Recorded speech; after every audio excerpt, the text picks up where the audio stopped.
Okay, hi everyone. So today let's discuss one interesting problem. So it says a particle on a stretched string supporting a traveling wave takes 5 milliseconds to move from its mean position to the extreme position.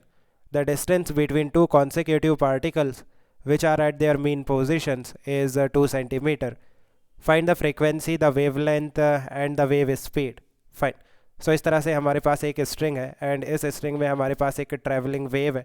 So all the particles of the string will perform S H M in their respective position. Travelling wave में क्या होता है कि जो सारे particles हैं medium के वो अपनी ही पोजिशन पे एस एच एम करते हैं. सो जो टाइम लगता है पार्टिकल को मीन पोजिशन से एक्सट्रीम पोजिशन में जाने में एक एस एच एम में वो कितना होता है capital T by four. That is time period of S H M divided by four. Mean से एक्सट्रीम जाने में टी बाय फोर लगेगा. देन अगेन एक्सट्रीम से मीन पोजीशन पे आएगा टी बाय फोर लगेगा.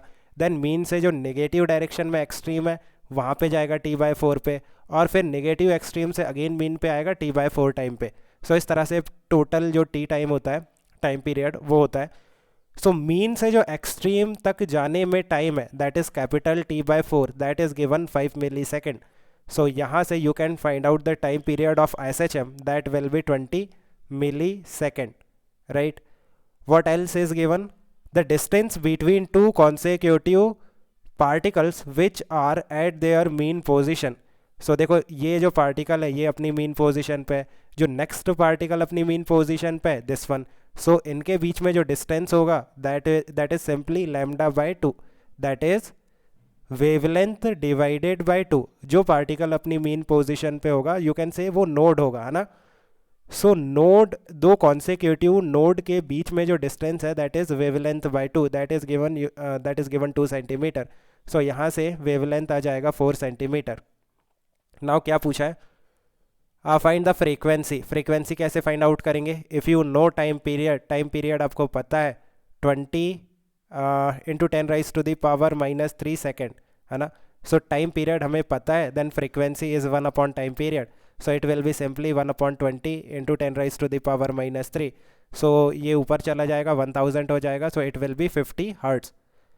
सो फ्रीक्वेंसी सिंपली 50 हर्ट्स आ गया. वेवलेंथ हमने ऑलरेडी कैलकुलेट कर लिया 4 centimetre.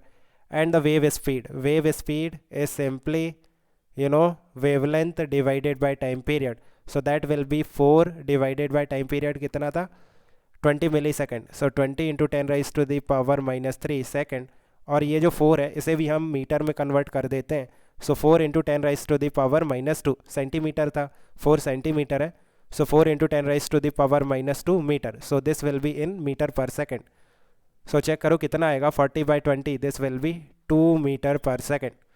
So I think you have understood. Let me know if you still have any confusion. Okay guys, keep working hard. Best of luck. Bye.